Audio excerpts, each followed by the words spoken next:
अंधारलेल्या जगातला, काळ गोठलेल्या जगातला तो विचित्र प्रवास किती वेळ चालला होता कोणास ठाऊक. कारण समोर चालणारा तो अनामिक आणि विषाचा हात धरून आपल्याबरोबर नेणारी आशा, या तिघांव्यतिरिक्त सारी सृष्टी निश्चल होती. निसर्गाचे सारे नियम वेशीवर टांगले गेले होते. तिच्या मनात अनेक प्रश्न उभे राहत होते. ती जर हलत असेल तर श्वासोच्छवास करीत असणार, म्हणजे तेवढे हवेचे अणुपरमाणू हलत असणार. इतर सर्व एकाच जागी गोठलेले असताना ही विसंगती कशी खपून जात होती? का तिला जाणवत असलेली हालचाल खरी नव्हतीच? एक भास होता, एक फसवणूक होती. तिला कसं कळणार? पण या अद्भुत प्रसंगाचं आपण एक तर्कशुद्ध विश्लेषण करू शकतो याचंच तिला नवल वाटत होतं. कदाचित हीही त्या परक्याचीच देणगी असेल. कमी किंवा जास्त किंवा शून्य काळाचा त्यांचा प्रवास संपला होता. ते तिघे एका अंधाऱ्या, ओलसर, घडीव दगडाने बांधलेल्या खोलीत खालच्या गार फरशीवर उभे होते. आपण रस्त्याने आलो का डोंगराच्या चढउतारावरून गवतातून आलो? या बंद दालनात कसा प्रवेश केला? आपल्यासाठी इतर कोणी दरवाजे उघडले का? हा वरचा मजला आहे का तळघर आहे? आशाला यातल्या एकाचंही उत्तर माहीत नव्हतं. तिला काही आठवतच नव्हतं. एका क्षणी ती प्राध्यापक बिहारीलालांच्या हॉलमध्ये होती. कोणता तरी मार्ग क्रमल्याची प्रवासाची एक पुसट जाण होती. आता ती या ओलसर दगडी खोलीत होती. भिंतीतल्या खुबनीत खोचलेला एक धडधडता पलिता खोलीवर एक पिवळसर प्रकाश टाकीत होता. स्वतःला अनामिक म्हणून घेणारा तो वृद्ध तरुण त्यांच्यासमोर उभा होता. कमरेवर हात ठेवून त्या दोघांकडे विचक्षण नजरेने पाहत होता. तो बोलायला लागला ते खर्जाच्या आवाजात. इतरांना उद्देशून बोलत होता की ते स्वगतच होतं. आशाला कळलं नाही, आणि नाहीतरी त्याच्या त्या बोलण्यातल्या एका शब्दाचाही अर्थ किंवा संदर्भ तिला लागत नव्हता. काय त्या आर्यवर्मांचा गाव आहे समजत नाही. निवडून निवडले ते कोण? एक अडाणी अर्धवट वेडा आणि एक अननुभवी दुर्बळ स्त्री. त्यांच्या आसपासच्या त्याच्या वावराच्या खुणा दिसतात, पण इतर काही नाही. परिवर्तनाचा संदेश नक्कीच चूक नव्हता. मग तो कुठे आहे? काही वेळ त्यांच्याकडे हिशेबी नजरेने पाहत तो उभा राहिला, आणि मग एक उसासा सोडून तो म्हणाला, तुझं नाव काय आहे? आशा रानडे. त्याच्या प्रश्नाला कोणताही विरोध सर्वथा अशक्य होता. त्या आर्यवर्मनशी तुझा संबंध कसा आला? आर्यवर्मन? कोण आर्यवर्मन? मला असे कोणी माहीत नाही. आर्यवर्मन तो गर्विष्ठ मांत्रिक. या वेड्याशी आणि तुझ्याशी त्याचा संपर्क आलेला आहे. पांढऱ्या कापडावरच्या काळ्या डागासारख्या त्या खुणा माझ्या नजरेला स्पष्ट दिसत आहेत. माझ्याशी खोटं बोलू नकोस. त्याची भयंकर शक्ती तिला समजली होती. आपण कोण आर्यवर्मन म्हणतात मला खरोखरीच माहीत नाही, आशा अजिजीच्या आवाजात म्हणाली. या अर्धवटाबरोबर तू कशी? त्याला तपासणीसाठी आणलं होतं. मी बरोबर आले होते. त्याच्याशी तुझं काय नातं आहे? तू त्याच्या घरातली नाहीस. त्याने मला एका संकटाच्या वेळी मदत केली होती. या वेडपटाने? हो त्यानेच. आणि तो वेडपट नाही. आशा अनभिज्ञ होती. विकाराच्या भरात आपण काय उघड करीत आहोत हे त्या बिचारीला समजलंही नाही. वेडा नाही? मग बोलत का नाही आणि सरळ का चालत नाही? तोंडातून अशी लाळ का गळते आहे? नजर अशी वेंदळी का आहे? वेळ आली की तो 6-7 जणांनाही पुरून उरतो. काय करतो? त्यांच्या समोर दया नसतो? नाही. आशा संतापून ओरडली. हाताच्या एका फटक्याने त्यांना लोळवतो. एका ठोशात त्यांची छाती चुरमळून टाकतो. 2 हातांनी त्यांच्या चिरफळ्या करतो. आशा एकदम थांबली. त्या अनामिकाच्या डोळ्यात आलेल्या एका आसुरी चकाकीने तिला सावध केलं. तिचे शब्द तो आदाशासारखे का ऐकत होता? विषाला त्याने दूरवरूनच मारलेला क्रूर फटका ती कशी विसरली? हा त्यांचा मित्र नव्हता, हितचिंतक नव्हता. हा त्यांचा शत्रू होता, वाईटावर टपलेला होता. त्यांच्याकडून त्याला काहीतरी माहिती हवी होती. ती आधीच फार बडबडली होती. आता जेवढी कमी बोलेल तेवढं चांगलं. आणि मग तो अधीरपणे विचारत होता. त्याला फीट येऊन तो खाली पडतो. तुम्ही पाहिलात तसा. तो अनामिक जवळजवळ येत होता. त्याचे डोळे विस्फारले होते. डोळ्यातला संताप उकळत होता. त्याच्या आसपासची हवा भारल्यासारखी होती. शरीरावरचे केस शहारून उभे राहत होते. सगळं खोटं आहे, सगळं खोटं आहे. तो फिसकारत म्हणाला, नाही नाही, हे खरं आहे. मग तुझ्या आठवणीत त्यातला एकही प्रसंग कसा नाही? अगदी जवळ येत आवळलेल्या दातातून एक एक शब्द फेकत तो म्हणाला, यातलं एकही तुझ्या स्मृतीत कसा नाही? मला यातलं काही समजत नाही, मी काय सांगू?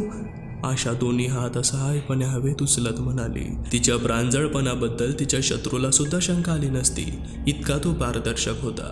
स्वतःशी संतापाने मान हलवीत तो अनामिक खसखसला,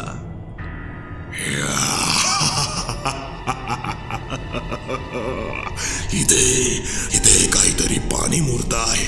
माझ्यापासून काही लपवून ठेवायची तुमची कुवतच नाही.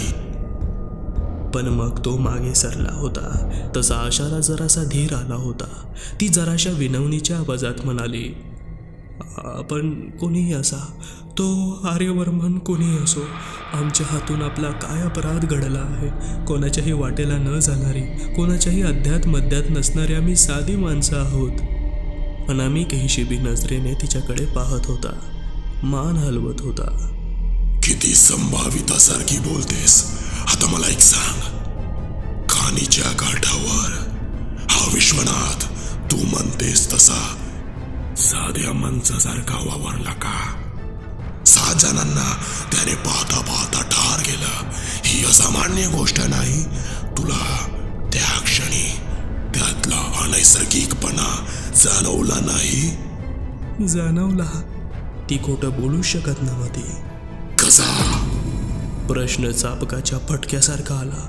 तिच्या तोंडून भळाभळा शब्द बाहेर यायला लागले. तिचं वाचेवर नियंत्रणच राहिलं नव्हतं. त्याची हालचाल गोंधळल्यासारखी नव्हती. त्याची नजर रिकामी किंवा बालिश नव्हती. त्याच्या भोवती किंवा त्याच्या मागेच आणखी कोणीतरी वावरत असावं असं वाटत होतं. त्याच्या अंगात राक्षसी शक्ती संचारली होती. कल्पना येणार नाही इतक्या शीघ्र गतीने तो हालचाली करीत होता. म्हणजे त्याच्या अंगात काहीतरी संचारल्यासारखा. तसं असेलही, पण ते क्षणिक होतं. 5-7 सेकंद झाले की तो फीट येऊन खाली पडतो. हातापायांना झटके देत असतो. डोळे फिरलेले असतात. कसा तरी शुद्धीवर आणला तरी त्याला काहीही समजत नाही, उमजत नाही, आठवत नाही, सांगता येत नाही. अनामिकाचा आवाज एकदम जहरी आणि तिखट झाला. आशा, मग एक साधी गोष्ट तुझ्या लक्षात आली नाही का? काहीतरी त्याच्यात वावरत असतं. त्याला धोका निर्माण झाला की ते वर उघड्यावर येतं. त्याच्या संरक्षणाचं काम करतं. परत खोलवर त्याच्या लपायच्या जागी जाऊन बसतं. त्याला स्वतःचं अस्तित्व गुप्त ठेवायचं आहे. त्या विषयाच्या वेडपाट स्वभावाच्या अल्पमतीच्या बुरक्याखाली लपून राहायचं आहे. आणि म्हणूनच त्या बिहारी लालने याला मोहिनी अवस्थेत घालताच त्याचं कुपीत उघड झालं. ऐकलंसच ना तू त्या विषाच्या तोंडून निघालेला सर्वेचा आवाज? तो आर्यवर्मनचा आवाज होता. पण आता बिहारी लाल आणि अदवंत यांना खरी गोष्ट समजली असेल. या आर्यवर्मनचं गुपित आता लवकरच चव्हाट्यावर येणार आहे. त्या आर्यवर्मनचा स्वभाव जसा नेभाळात दुबळा आहे. पाप पुण्य, नीती अनिती, योग्य अयोग्य याच्या जंजाळात तो नेहमीच अडकून पडलेला असतो. असं कमकुवत राहून चालत नाही. त्याचं अस्तित्व जर त्याला गुप्त ठेवायचं असेल तर त्याने काय करायला हवं होतं माहीत आहे? त्याने आपल्या मागे एकही साक्षीदार ठेवायला नको होता. तो बिहारीलाल आणि तो अदवंत. त्याने त्यांना जिवंत सोडायला नको होतं, ठार करायला हवं होतं. त्या आवाजातली निर्विकार तुच्छता जीवाला झोमणारी होती. एखादा कीटक किंवा एखादी किडामुंगी चिरडून टाकावी इतक्या सहजपणे हा अनामिक बिहारीलाल आणि अदवंत यांना ठार करण्याच्या गोष्टी करीत होता. वास्तविक ते किती निरुपद्रवी, निरपराधी लोक. ते आपापल्या समाजाप्रमाणे आपापले कामं करीत होते. ती चूक मी करणार नाही आहे. आशा, मला बैल तुम्ही दोघं, माझ्या अस्तित्वाचे साक्षीदार तुम्ही दोघं. मागाहून एक शब्दही बोलायला जिवंत राहणार नाही आहात. तुमच्या मानवी भल्या बुऱ्याच्या, चांगल्या वाईटाच्या कल्पनांना मी कसपटा इतकीही किंमत देत नाही, समजलं? सुटकेची कोणतीही भ्रामक आशा हे आशा मनात बाळगू नकोस. या अनामिकाच्या तावडीत सापडलेल्यांना अगदी मृत्यूही सोडवू शकत नाही.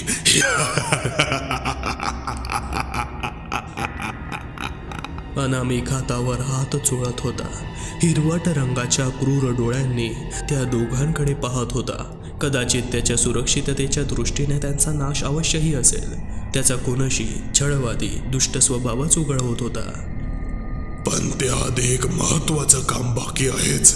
या विषाच्या मेंदूच्या संधिकबारीत ढेकून चुरळ जीव बचवण्यासाठी लपून बसतं, तसा आता या विषाच्या मेंदूची सालपट सोललेल्या कांद्यासारखी एकामागून एक अशी ओरबडून काढली की तो उघड्यावर येणारच. लपून लपून असा किती वेळ लपणार? मग पाहू. म्हणजे हा अनामिक त्या अभागी विषयाचे हाल करणार होता. जणू सर्व जगच त्या बिचाऱ्याविरुद्ध शत्रूसारखं उठलं होतं. लहानपणापासून मनाची वाढ खुंटलेली, बाल्यावस्था, किशोरावस्था, तारुण्य, सर्व आयुष्याच्या उंबरठ्यावरचे उन्मादक अनुभव, त्या साऱ्यांना तर तो मुकलाच होता. जन्मापासूनच अंध असल्याने निसर्गाच्या रंगाच्या उधळणीचं सुख गमावलेलंच नसतं, कारण त्याच्या अस्तित्वाची त्याला कल्पना नसते. विषय जर खरोखर वेडा किंवा अर्धवट किंवा मतिमंद किंवा रिटार्डेड असता तर गोष्ट वेगळी होती, पण तो तसा नव्हता. त्याला बाह्यसृष्टीची जाण होती. मनात खोलवर कुठेतरी तडफड करीत होतं. या शरीराशी त्याचा संपर्क येत नव्हता किंवा संकेताची गफलत होत होती. त्याचा काही अपराध नसताना त्याचा तुम्ही बळी देणार? अविश्वासाच्या आवाजाने आशा म्हणाली. तुम्ही साधे लोक स्वतःच्या आयुष्याला किती अवास्तव महत्व देतात. तो अनामिक विलक्षण तुच्छतेने म्हणाला. एक नगण्य जीव, सागर किनाऱ्यावरील अब्जावधी वालुका कणातला एक, त्याच्या असण्याने किंवा नसण्याने काही फरक पडणार आहे का? मुळीच नाही. पण तुमचा अहंकार एवढा. हा अनामिक गर्विष्ठ घमेंडखोर होता, पण तितकाच शक्तिमानही होता. आशा संतापून त्याला परिणामांची पर्वा न करता आपल्या मनातले विचार सुनावणार होती. तेवढ्यात तिच्या उजव्या हातात एकदम चिंचिन्या उठल्या. क्षणमात्र तिचं लक्ष विचलित झालं. असं पूर्वी केव्हा झालं होतं? त्या रस्त्यावर ते दोन दारुडे गुंड आडवे आले होते तेव्हा? ती भयातिरेकाने कोसळण्याच्या बेतात होती तेव्हा? त्या विद्युत स्पर्शाने तिला धीर दिला होता. शांत हो, स्वतःला सावर. आताही या संकेताचा अर्थ तोच होता. स्वतःला सावर. गेल्या 4 दिवसात गोंधळात टाकणाऱ्या, जीवाचं भीतीने पाणी करणाऱ्या, अविश्वसनीय अशा अनेक घटना घडल्या होत्या. त्यांच्या त्या जंजाळातून काही मार्गच दिसत नव्हता, पण आता प्रकाशाची लहानशी चीर दिसू लागली होती. हा अनामिकाने त्याने उल्लेख केलेला कोणी आर्यवर्मन यांच्या वैर संघर्ष झगड्यात अनाहूतपणे ते दोघे सापडले होते. हा वेडा विषा खरोखरच त्या आर्यवर्मनच्या नियंत्रणाखाली असेल तर मग एका गोष्टीचं स्पष्टीकरण होत नव्हतं. त्या गुंडांपासून तिचा बचाव करण्यासाठी त्याने स्वतःचा प्राण का धोक्यात घातला होता? शरीराच्या आत जरी कितीही प्रभावी शक्ती असली तरी छातीत घुसलेली एखादी पिस्तुलाची गोळी किंवा पोटात शिरलेला एखादा धारदार सुरा किंवा डोक्यावर झालेला एखाद्या दगडाचा आघात ते शरीर निष्प्राण करू शकत होतं. प्रत्यक्ष त्या श्रीकृष्णालाही अंगठ्यात शिरलेल्या एका तीराने मृत्यू आला होता. मग तिच्यासाठी हा धोका का पत्करला? एवढंच नाही, त्या एका क्षणस्पर्शाने तिलाही त्या प्रभावी शक्तीचा एक लहानसा अंश का प्रदान केला, ज्यामुळे ती त्या आकांताच्या संध्याकाळी सावरली होती, ज्यामुळे ती संपूर्ण नवे आणि धाडसी निर्णय घ्यायला लागली होती, ज्यामुळे ती आता एवढी प्राणसंकटात असूनही स्वतःला सावरू शकत होती, शांत तर्कशुद्ध विचार करू शकत होती. ज्या अर्थी या क्षणी तिला सावध करण्यासाठी पंजांना झिंझिन्या आल्या होत्या, त्या अर्थी कोणत्या ना कोणत्या मार्गाने त्या आर्यवर्मनला ती आणि विषा कुठे आहेत, कोणत्या परिस्थितीत आहेत याचं ज्ञान होतं. याबरोबरच पुढचा निष्कर्ष निघत होता की त्या दोघांच्या स्वास्थ्यात त्याला काही स्वारस्य असेल तर तो त्यांच्या सुटकेसाठी काही ना काही प्रयत्न करीत असणार, आणि मग हेही ओघाने आलं की त्याला जास्तीत जास्त वेळ उपलब्ध करून देणं हे तिचं कर्तव्यच होतं. क्षणभरात हे सर्व विचार तिच्या मनात येऊन गेले. ती अनामिकाच्या क्रूश चेहऱ्याकडे पाहत म्हणाली, कदाचित तुमच्या तुलनेने आम्ही मानव कसपटासमान असूही पण अल्प का होईना आम्हाला बुद्धी आहे. घटनांच्या कार्यकारण भावाचा संबंध जाणून घेण्याची जिज्ञासा आहे. ठीक आहे, आमचा दोघांचा बळी जाणार आहे, पण तुम्ही एवढं तरी मान्य कराल का की या संघर्षात आम्ही स्वेच्छेने पडलेलो नाही. आमच्या आकलनापलीकडच्या प्रेरणांनी आम्हाला यात आमची इच्छा नसताना गुंतवलं आहे. निदान आमच्या नाशाचं कारण तरी आम्हाला कळू द्या. हा संघर्ष कसला? तुम्ही स्वतःला अनामिक म्हणून घेतात, या दुसऱ्या कोण आर्यवर्मनचा उल्लेख करता. तुम्ही कोण? हा आर्यवर्मन कोण? तुमच्यातला संघर्ष कशासाठी चालला आहे आणि तुम्ही प्रत्यक्ष संघर्ष का करीत नाही? आम्हा मानवाला पटावरच्या प्यादासारखं का वापरता? अनामिकाची भेदक आणि छद्मी नजर आशावर खेळलेली होती.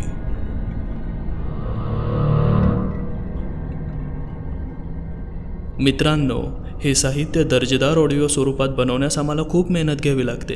त्याचा मोबदला म्हणून तुमचा एक सबस्क्राईब, एक लाईक, एक शेअर आम्हाला आणखी मेहनत घेऊन उत्तम भाई साहित्य बनवण्यास नक्कीच प्रोत्साहन देईल. अघोरी